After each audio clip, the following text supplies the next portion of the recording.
Bine ați venit, dragilor din Zodia Pești, oriunde v-ați afla în această lume. Suntem din nou împreună la o nouă lectură pentru următoarea perioadă a lunii mai. Perioada cuprinsă între 11 până pe 17 mai, așa că, dragilor, toți cei care aveți nu doar soarele, ci și luna, Venus sau poate ascendentul în Zodia Pești, această lectură este de asemenea și pentru voi. Nu uitați, desigur, este totuși o lectură general colectivă, așa că vă rog să luați decât ceea ce va rezona cu voi. Și, desigur, nu pot începe această lectură, sau cel puțin nu înainte de a vă mulțumi din suflet tuturor celor care sunteți deja aici, care mă susțineți prin intermediul like-urilor, comentariilor frumoase și gândurilor voastre bune, așa că mii de mulțumiri tuturor.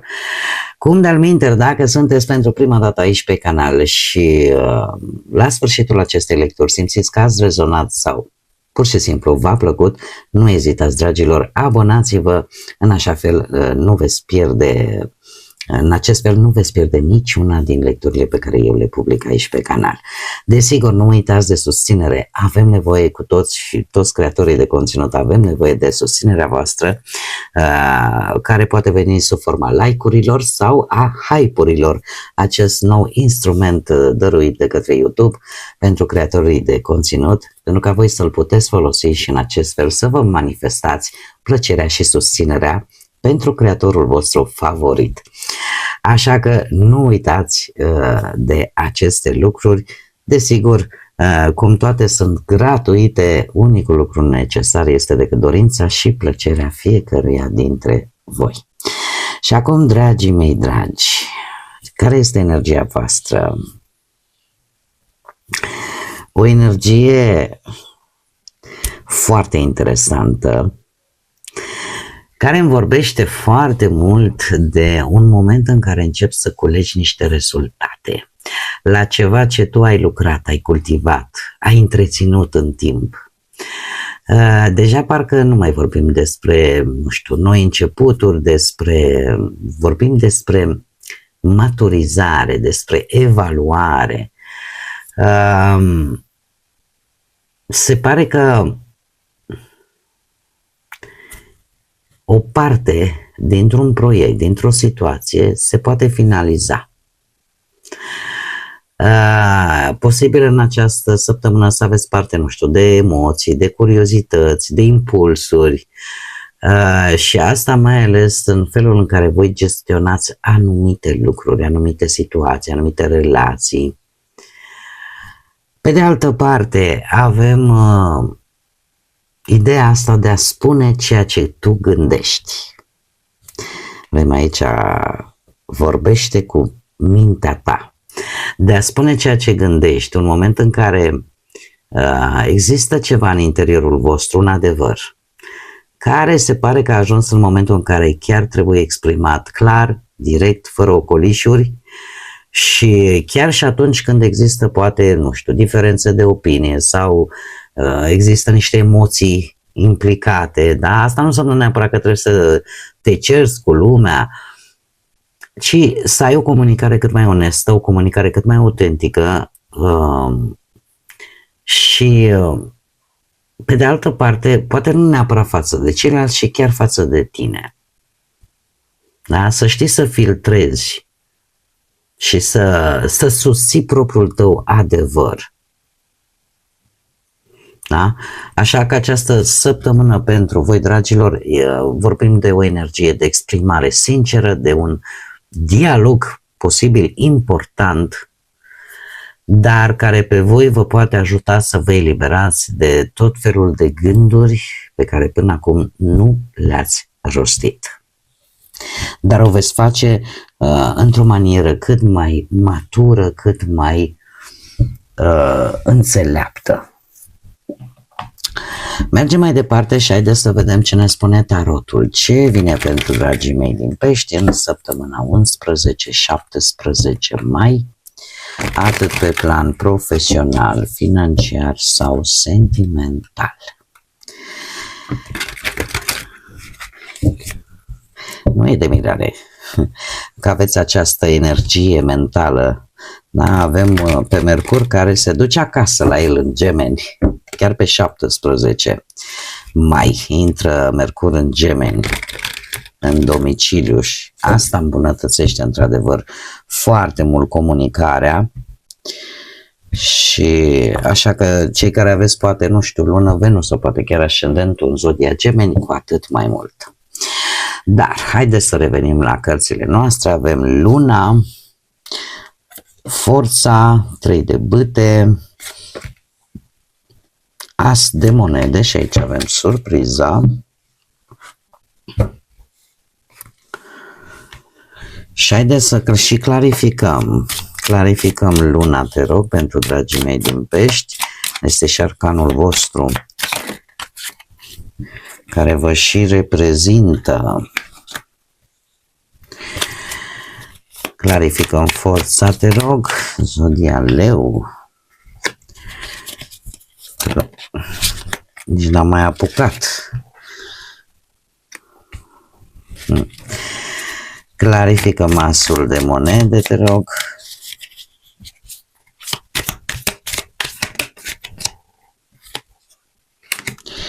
Și clarificăm surpriza săptămânii pentru dragii mei din Pești.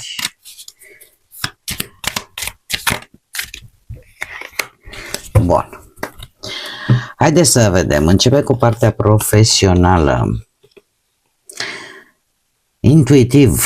Intuiția vă ajută și într-un mod foarte, foarte rapid, să știți. Veți avea un succes. Ieșiți dintr-o stare de ceață. Ieșiți dintr-o stare în care lucrurile parcă nu se vedeau foarte clar. Pe partea asta profesională. Că e vorba la locul de muncă, că e vorba de un job nou, că e vorba de un proiect. Mie mi-apare un succes pe care chiar va veni, să spunem așa, într-o manieră chiar foarte, foarte rapidă.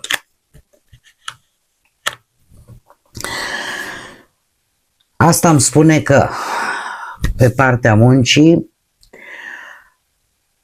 avem mișcări rapide, avem schimbări, vești importante, posibil aprobări rapide pentru un job sau un plan sau decizii neașteptate, da? În care voi va trebui să acționați foarte rapid pentru a avea câștig de cauză. Este o perioadă în care puteți primi ori o promovare, ori primiți și voi o părere pozitivă, o apreciere importantă, că vine din partea șefilor, din partea colaboratorilor sau a colegilor. Poate chiar un proiect care până acum a fost în ceață, a fost așa cu dute vino, începe în sfârșit să dea rezultate, da? Poate că ați avut parte de tot felul de informații incomplete, promisiuni care parcă nu erau foarte clare. Cumva lucrurile astea se eliberează, se clarifică. Și nu oricum. Se clarifică prin colaborări bune, prin motive de bucurie, chiar aș spune, și o muncă în echipă. Da? Dar se vor desfășura într-o manieră, cum am mai spus, foarte rapidă. Ieșiți din această stare de neclaritate și lipsă de informații. Pe partea banilor, avem, nu știu dacă zodia Leu vă spune ceva, poate aveți și vreun ascendent în Leu, de ce nu? Dar pe partea asta banilor se pare că ori vreți să strângeți voi ceva bănuți, nu știu, să luați o casă, să luați ceva de care să vă folosiți nu doar voi, ci și perechea voastră sau familia voastră, cu acest 10 de monede aici. Este o stabilitate financiară, eu aș spune chiar și pe termen destul de lung. Nu sunt probleme, mie nu mi-apar probleme pe partea asta a finanțelor. De ce? Pentru că e posibil să aveți parte de un câștig care nu este temporar, este pe termen lung. Și logic, că vine, nu știu, ori că faceți voi o investiție într-o anumită proprietate, într-un anumit bun stabil din punct de vedere economic, sau primiți poate vreo moștenire, sau primiți poate vreun sprijin din partea familiei care să vă ajute să achiziționați, să investiți în ceva, dar în această săptămână se pare că lucrurile sunt destul de stabile, destul de bine închegate. Pe partea relației sentimentale, aici.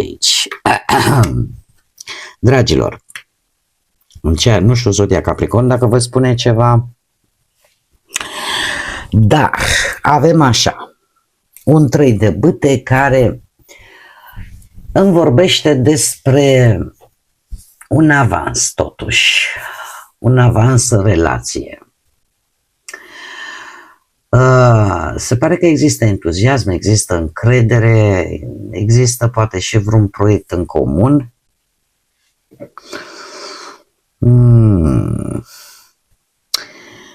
Există foarte multă pasiune și atracție între voi, dar, știu că nu vă place când spun dar, relația voastră chiar poate deveni, cum am mai spus, foarte pasională, dar în același timp și foarte complicată. De ce? Poate din cauza geloziei, poate din cauza unui anumit control din partea voastră, din partea partenerului vostru, sau pur și simplu din cauza unor conflicte intense. De ce? Unul dintre voi poate încerca în această perioadă să domine relația sau să încerce să o controleze. Și aici trebuie să aveți un pic de atenție, mai ales dacă aveți și lună Venus sau ascendentul în Capricorn sau există poate, nu știu, posibil și o nerăbdare din partea unuia dintre voi, o nerăbdare, cum să spun eu, că trebuie să mergeți repede înainte, că dacă ai zis că mă iei pe ea, dar nu mai mă amâna, dar nu. Chestiunile astea care de obicei generează tensiuni. Pe de altă parte, trebuie să aveți un pic de grijă că poate vă concentrați prea mult pe tot felul de planuri și mai puțin pe prezentul relației voastre, unul dintre voi. Aici trebuie să aveți un pic de grijă. Asta nu înseamnă neapărat că e ceva de rău, ci pur și simplu e o perioadă așa mai agitată când dă gelozia, poate dă, dar cine e cocoșul în casă? Ceva împunsături de genul ăsta. Cei singurei, un as de monede, chiar să știți că, dragilor dragi, vi se deschide așa o parte de faină. E adevărat că lucrurile nu se vor mișca foarte rapid, dar se mișcă unde trebuie. Avem aici un posibil început de relație, pentru cei desigur care îi interesează acest lucru, eu nu fac altceva decât interpretez cărțile. Un posibil început de relație cu cineva din zodii de pământ, Taur, Fecioară sau Capricorn, care are o situație financiară destul de bună, are succes, are, cum să spun eu, o stabilitate cam pe toate ariile, da? A construit, are ceva solid. Are ceva solid și e o persoană destul de matură, destul de stabilă, care poate apărea în viața voastră. Și chiar dacă la început aveți senzația că lucrurile nu se mișcă rapid cu cavalerul de monede, să știți că e pentru că această persoană este foarte serioasă și îi trebuie timp, avansează foarte lent, vrea o relație stabilă, e o persoană muncitoare, responsabilă, tocmai de aceea relația nu se manifestă foarte rapid, da? O ia pas cu pas, dar și când ia o decizie o face sigur. Iar, logic, asul de monede aduce și o atracție din partea voastră. Voi atrageți într-un fel energia acestei persoane în această săptămână. Dar există șanse foarte mari dacă sunteți interesați de acest subiect. Dragilor, surpriza săptămânii, ce să vă spun? Veți părăsi situații care nu vă mai convin, care nu vă mai corespund, care pur și simplu sunteți conștienți că trebuie să rămână în trecut. Avem renunțări, plecări, detașări de lucruri care ori nu mai contează pentru voi, ori v-ați dat seama că de fapt să te agăți de ceva care nu îți mai folosește, ci chiar dimpotrivă poate să-ți facă rău, este o binecuvântare. Pentru că vouă o să vă răsară un soare. Se repetă încă o dată zodia Leu, se pare că e omniprezentă în această lectură. Soarele vine cu claritate, vine cu bucurie, vine cu o energie pozitivă. Voi vă veți recupera energia și probabil că asta este surpriza cea mai importantă din această săptămână, indiferent poate să apară, nu știu, pe orice domeniu al vieții, fie el profesional, material sau sentimental. Cert este că ori veți avea în sfârșit niște rezultate clare, se finalizează ceva cu succes sau nu știu, ceva începe să funcționeze cum trebuie. Haideți să mergem mai departe și să vedem ce poartă vi se deschide vouă, dragilor din Pești, în această săptămână 11-17.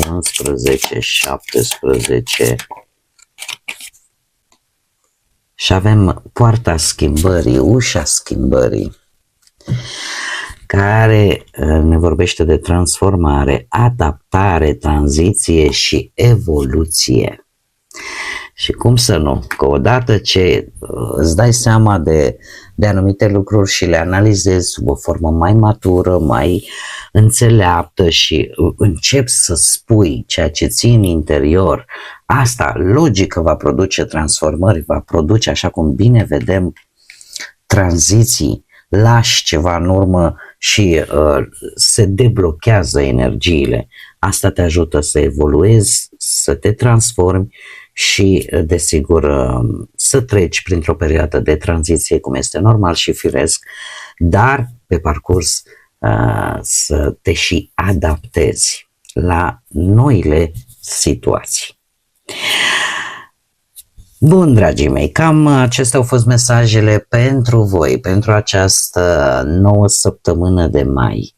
Eu vă mulțumesc că ați fost alături de mine, iar până data viitoare, când cu siguranță ne vom reîntâlni la o nouă lectură, nu uitați, suflete frumoase, să zburați înalt, să gândiți înalt și să lăsați ca pacea, iubirea, înțelepciunea și lumina să vă însoțească la fiecare pas.